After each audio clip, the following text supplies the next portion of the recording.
क्या करबला का वाक़या कुरान और दूसरी मजहबी किताबों में मौजूद है? आखिर सूरह फजर में इमाम हुसैन अलैहिस्सलाम से मुतल्लिक कौन से राज जिक्र किए गए हैं? तो नाजरीन, अगर आप इन्हीं सब सवालात के जवाबात जानना चाहते हैं तो जुड़े रहिए हमारे साथ इस वीडियो में।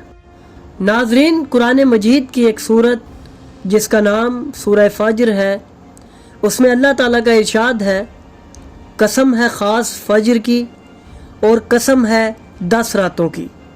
अहले सुन्नत मुहद्दिस इमाम फ़खरुद्दीन राज़ी अपनी तफसीर जिसका नाम तफसीर कबीर है, उसमें लिखते हैं, यहाँ 10 रातों से मुराद मुहर्रम के पहले अशरे की 10 रातें हैं। नीज़ ये 10 दिन अल्लाह के दिन हैं क्योंकि इनमें योम अशूरा है।